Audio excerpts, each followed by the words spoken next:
दोनों भाई अपनी माँ को जिंदा करने के लिए उन सारे तत्वों को इकट्ठा करते हैं जिनसे इंसान का शरीर बनता है, और सारे तत्वों को वो एल्केमी सर्कल के बीच में रखकर मंत्र पढ़ते हैं। अब घर के अंदर बहुत सारी शक्तियां इकट्ठी होने लगती है और तब दोनों रियलाइज करते हैं कि कुछ बुरा होने वाला है।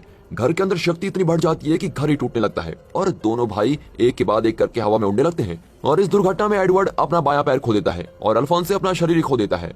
अब कई साल बाद रियोन नाम की सिटी में बड़ा भाई एडवर्ड एक प्रीस्ट को चेस कर रहा होता है। प्रीस्ट एक अल्केमिस्ट है जो एक तत्व को दूसरे तत्व में बदलने की कला जानता है। एडवर्ड एक मैजिकल रेड स्टोन के लिए उसको चेस कर रहा है जिसे फिलोसफर्स स्टोन भी कहा जाता है। उसे लगता है कि इस रेड स्टोन से वो अपनी माँ को जिंदा कर सकेगा। इतना ही नहीं, इस स्टोन की शक्ति से उसके भाई का शरीर भी मिल जाएगा और उसका टूटा हुआ पैर भी वापस आ जाएगा। पर पादरी एडवर्ड के रास्ते में ऊंचे ऊंचे पिलर्स खड़े कर देता है और वहाँ के पत्थरों को मॉन्स्टर से बदलकर एडवर्ड को अटैक करने का हुक्म देता है।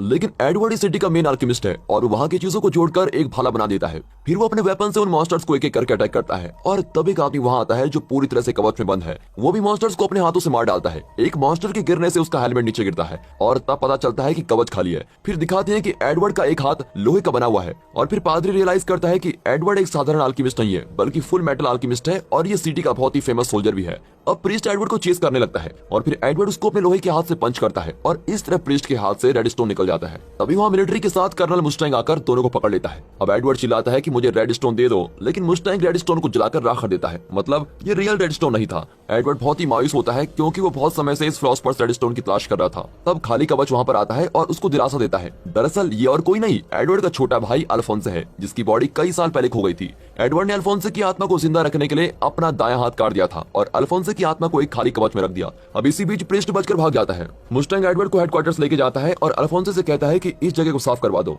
तभी एक बिल्डिंग से 3 स्पाइस इनकी फाइट को ध्यान से देख रहे होते हैं। अब मिलिट्री हेडक्वार्टर्स में मुस्टैंग एडवर्ड को समझाता है कि फिलोसफर्स स्टोन नाम की कोई चीज ही नहीं है, पर एडवर्ड नहीं मानता और कहता है तुम्हें उस स्टोन की शक्ति का अंदाजा ही नहीं है, इसलिए तुम ऐसा कह रहे हो। लेकिन मुस्टैंग कहता है कि एडवर्ड वो स्टोन सिर्फ एक एम्पलीफायर का काम करता है, उससे तुम इंसानों को जिंदा नहीं कर सकते और ना ही उनके टूटे हुए पार्ट्स को जोड़ सकते हो। एडवर्ड उस स्पेशल स्टोन से अल्फोंसे की बॉडी को और अपने हाथ को वापस पाना चाहता है। तभी वहाँ पर कैप्टन ह्यूज और जनरल हकुरो आते हैं और फिर हकुरो एडवर्ड से कहता है कि मैंने फुल मेटल अल्केमिस्ट की बहुत तारीफ सुनी थी, लेकिन आज ही तुमसे मिल पाया हूँ। मैं अल्फोंसे से भी मिलना चाहता हूँ। फिर ह्यूज एडवर्ड को एडवाइस देता है कि तुम्हें मुस्टैंग की बात माननी चाहिए और वो ये भी बताता है कि उसे हाई कमांड ने यहाँ भेजा है क्योंकि इस मिलिट्री बेस में अजीब घटनाएं घट रही हैं। तब वहाँ एडवर्ड की बचपन की दोस्त विंडी आती है और आते ही वो एडवर्ड का हाथ देखती है और कहती है अब मुझे इसे रिपेयर करना होगा। अब दिखाते हैं कि वहाँ प्रीस्ट उन 3 स्पाइस से मिलता है। ये चारों एक ही गैंग के मेंबर हैं। प्रीस्ट उनको डांटता है कि तुमने मुझे नकली रेड स्टोन दे दिया था। उनमें से एक मेंबर जिसका नाम लस्ट है वो कहती है अगर तुम विश्वास करते हो कि ऐसा कोई जादुई फिलोसफर्स स्टोन है तो वो अंधविश्वास है। तब उस गैंग की दूसरी मेंबर जिसका नाम एनवी है वो प्रीस्ट का रूप ले लेती है। अब लस्ट अपना हाथ बढ़ाती है और नुकीली उंगलियों से असली प्रीस्ट को मार देती है।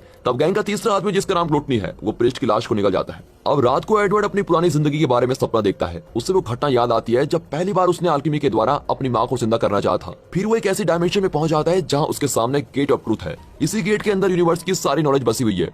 फिर वो एक रूप देखता है जो खुद को भगवान बताता है और गेट ऑफ ट्रूथ को खोल देता है। अब अंदर से कई हाथ आकर उसको अंदर खींच लेते हैं। उससे यूनिवर्स की सारी सच्चाइयां दिखाई देने लगती है और बहुत दूर पर उसकी माँ भी दिखाई देती है। वो अपनी माँ की ओर हाथ बढ़ाता है लेकिन अचानक वो खुद को गेट ऑफ ट्रूथ के बाहर पाता है। लेकिन अब उसे एल्केमी की सारी नॉलेज मिल गई है और अब वो ह्यूमन ट्रांसम्यूटेशन के बारे में बहुत कुछ जान चुका है। लेकिन अचानक उसका पैर गायब होने लगता है और तब भगवान उसको बताता है कि इस दुनिया में कुछ पाने के लिए कुछ तो खोना ही पड़ता है। फिर वो खुद को अपने घर में पाता है और उसका एक पैर नहीं होता। लगता है उसके भाई अल्फोंसो को भी गेट ऑफ ट्रूथ के अंदर ले जाया गया है। अब एडवर्ड वहाँ एल्केमी सर्कल को देखता है तो बिल्कुल ही चौंक जाता है। अपने एल्केमी से वो अपनी माँ को वापस लाना चाहता था, लेकिन यहाँ माँ की जगह एक मॉन्स्टर का रूप होता है। वो अल्फोंसो के कवच गिरा देता है और चिल्लाता है कि मुझे मेरा भाई वापस दो। ये कहकर वो फिर से ट्रांसम्यूटेशन करने लगता है। भगवान कहता है तुम बेवकूफ हो जो फिर से यहाँ चले आए। ये कहकर वो एडवर्ड का हाथ भी छीन लेता है और तब एडवर्ड पसीना पसीना होकर उड़ जाता है और फिर अल्फोंसो अपने कवच में उसके सामने खड़ा होता है। लगता है एडवर्ड बहुत ही डरावना और लंबा सपना देख रहा था। अब अगले दिन मुस्टैंग दोनों भाइयों को लेकर टकर नाम के अल्केमिस्ट के पास जाता है। जनरल हुकुरो ने उसे ऑर्डर दिया था कि वो फिलोसफर्स स्टोन का पता लगाने में एडवर्ड की मदद करे। फिर वो एक मेंशन में पहुंचते हैं जहां टकर, उसकी बेटी नीना और उसका डॉग एलेक्स रहते हैं। टकर बहुत ही स्ट्रेस में होता है क्योंकि उसे मिलिट्री का टेस्ट पास करना है और अगर वो फेल हो गया तो मिलिट्री उसे यूजलेस समझकर खत्म कर देगी। वो एडवर्ड को अपने काम के बारे में बताता है। दरअसल उसने कई पशु पक्षियों को मिक्स करके नए प्राणी बनाए होते हैं। फिर टकर एक्सप्लेन करता है कि 2 साल पहले उसने बातें करने वाला एक प्राणी बनाया था और इसी बात से खुश होकर मिलिट्री ने उसको स्टेट एल्केमिस्ट की पदवी दी थी। लेकिन वो प्राणी सिर्फ 3 शब्द ही बोल सका और फिर मर गया। और फिर एडवर्ड बताता है कि उसे भी अल्फोंसे की आत्मा को कवच में जिंदा रखने के लिए अपना हाथ खोना पड़ा था। ऊपर से इस दौरान अल्फोंसे की पुरानी मेमोरी भी मिट गई थी। इतना ही नहीं, मैं गेट ऑफ ट्रूथ के अंदर जाकर भी देख चुका हूँ। फिर टकर उसे प्रॉमिस करता है कि वो अल्फोंसे की बॉडी और उसकी मेमोरी वापस लाने में एडवर्ड की मदद करेगा। फिर वो अल्फोंसे को टकर के पास छोड़कर मार्को नाम के एक डॉक्टर से मिलने जाता है। टकर ने बताया था कि डॉक्टर मार्को फिलोसोफर्स स्टोन के बारे में जरूर जानते होंगे। फिर एक स्टेशन में वेंड्री एक आदमी को देखती है जो बिल्कुल डॉक्टर मार्को जैसा दिखता है। अब दोनों उठकर उसको फॉलो करके एक बिल्डिंग में पहुंच जाते हैं, लेकिन अचानक मार्को उन पर शूट करने लगता है। उसे लगता है कि ये दोनों मिलिट्री से आए हैं। फिर एन वक्त पर एडवर्ड मार्को की गन को डिसेबल कर देता है और उसको बेहोश करता है। और जब उसे होश आता है तो एडवर्ड उससे फिलोसोफर्स स्टोन के बारे में पूछता है, पर मार्को उसको कहता है कि उसके बारे में ना जानना ही तुम्हारे लिए बेहतर होगा। और तभी अचानक मार्को इनके पीछे शूट करता है और तब पता चलता है कि लस्ट छुपकर इनकी बातें सुन रही थी। लस्ट मार्को की ओर बढ़ती है और मार्को उसे फिर शूट करता है, लेकिन लस्ट का घाव तुरंत ठीक हो जाता है। फिर अपने कील जैसी उंगलियों को बड़ा करके वो मार्को, एडवर्ड और विंड्री को दीवार पर लॉक कर देती है। फिर वो मार्को की छाती पर वॉर करके गायब हो जाती है। छाती का टैटू देखकर ह्यूज जान जाता है कि ये नॉर्मल इंसान नहीं है, बल्कि इसे अल्कीमी के द्वारा आर्टिफिशियली क्रिएट किया गया है। और अब लस्ट उसको मारने की कोशिश करती है, लेकिन एन वक्त पर ह्यूज बच निकलता है। फिर वो तुरंत जाकर जनरल हकुरो को फोन करता है और जब वो मुड़ता है तो मुस्टैंग उस पर गन तानकर खड़ा होता है। ह्यूज उसको अटैक करना ही लगता है, लेकिन तब वो ह्यूज की पत्नी का रूप ले लेता है और ये देखकर ह्यूज रुक जाता है, लेकिन खूनी उसको शूट करके फिर मुस्टैंग का रूप ले लेता है और वहां से चला जाता है। पर मरने से पहले ह्यूज जनरल हकुरो को लेफ्ट 5 की लोकेशन बता देता है।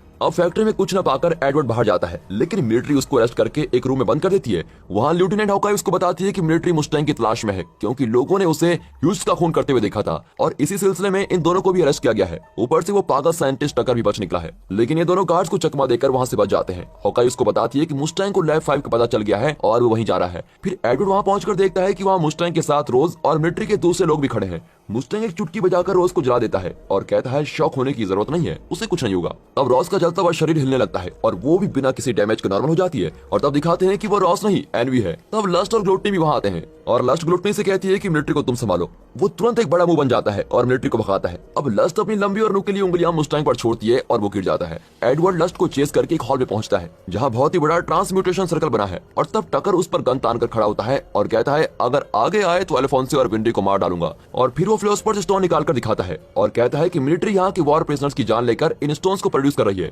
इतना नहीं, डॉक्टर मार्को की टीम भी मिलिट्री के लिए यही काम कर रही है और अगर तुम अपने भाई का शरीर वापस चाहते हो तो तुम्हें दूसरे इंसान की बलि चढ़ानी होगी। इतने में लस्ट टकर को अटैक करके मार डालती है, क्योंकि टकर उनके सारे सीक्रेट्स बताया जा रहा था। तब जनरल हकुरो भी आता है और लगता है ये भी लस्ट के साथ ही काम करता है, लेकिन अब वो लस्ट का साथ नहीं देना चाहता और वहाँ के स्टोन्स को यूज करके वो लाखों इंसानों को क्रिएट करता है और इनकी एक आर्मी बनाकर वो इस देश में राज करना चाहता है। इन पत्थरों के इंसानों में वो रेड स्टोन को इंजेक्ट करता है और उनमें जान आ जाती है।